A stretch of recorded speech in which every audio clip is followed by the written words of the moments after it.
looked around your life and realized that you were forced to grow up way too fast?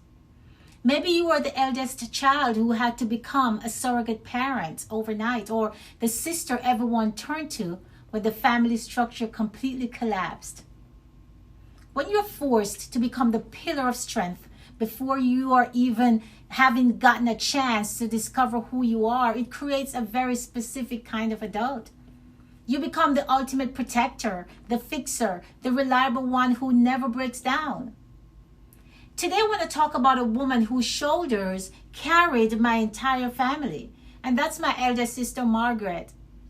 Beneath that capable exterior, so many eldest daughters and young guardians are still carrying the silent exhaustion of a teenager who never got to just be a child.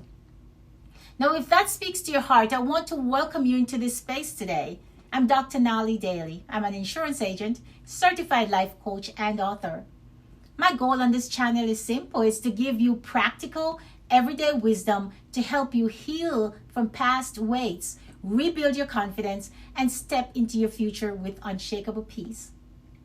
If you're ready to learn how to lay down the heavy burdens you were never meant to carry alone, go ahead and hit that subscribe button right now. Turn on your notifications and give this video a thumbs up. Also, you can find my full journey and the complete blueprint in my book, The Architect of After, on Amazon or at drnallydaily.com. Today we're opening up one of the most raw, foundational stories from my book, The Teenage Matriarch. And this is told through the eyes of my dearest sister, Margaret.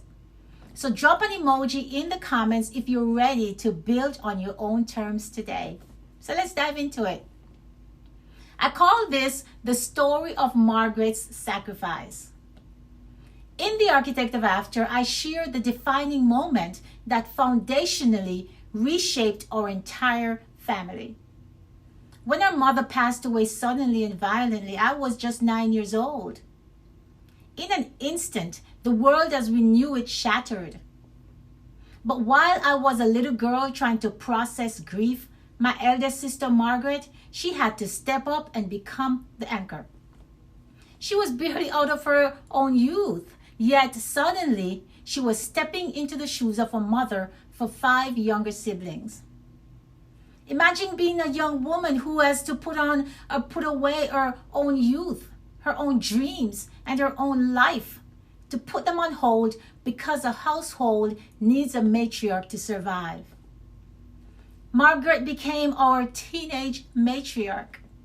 She took on the weight of managing the household, cooking meals, organizing our daily schedules, absorbing the family's grief, and keeping her own tears locked away so the rest of us would feel safe.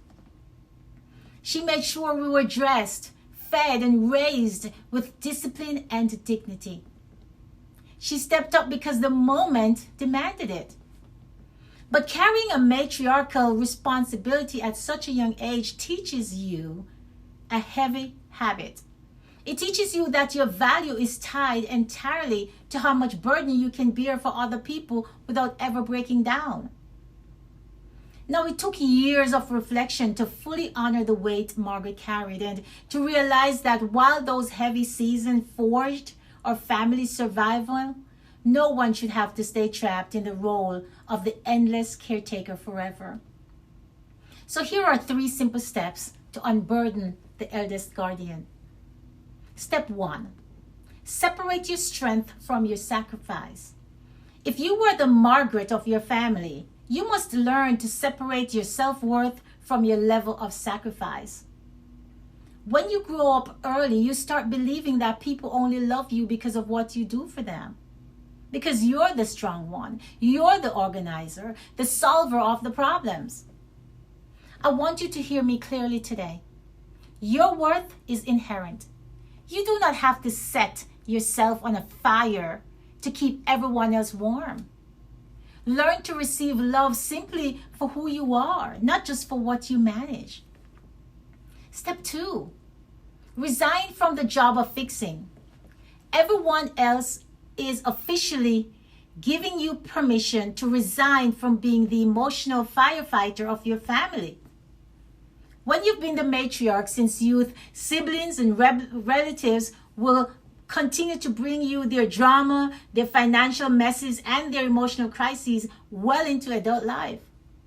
So step back and ask yourself, is this my responsibility to fix, or am I robbing them of the opportunity to grow up? Boundaries are not mean. Boundaries are how you protect the peace you worked so hard to build. And step 3, give your inner child the rest she earned. Create space in your life for rest, play, and to be at peace. If you had to be an adult in your teenage years, chances are you don't know how to relax without feeling guilty. You feel like if you aren't working or solving something, something is going to break. Give yourself permission to rest. Go on the trip. Take the quiet hour. Enjoy simply joy, and reassure that younger version of yourself that the storm is over and the house is secure. To every Margaret out there, to every eldest child, sister, and guardian who held the house together when everything was falling apart, thank you for your strength. But please remember that you don't have to carry the whole world on your shoulders anymore. You survived the storm, you built a strong foundation, and now it is your time to live with peace, joy, and freedom. If you want to read the full story and learn how to turn your past burdens into structural foundation and freedom, pick up your copy of The Architect of After on Amazon or directly at drnallydaly.com. If this video felt like a gentle release or a breath of fresh air today, please subscribe to the channel, give this video a thumbs up, and share it with an eldest sibling or guardian or somebody who has been carrying too much for too long. So let's chat in the comments. Drop a comment below and type peace over burden if you're ready to put down the heavy weights this week. So until next time, keep your head high, lay your brick strong, and live by the daily standard. I'll see you in the next video. Oh, Daly, you're the architect.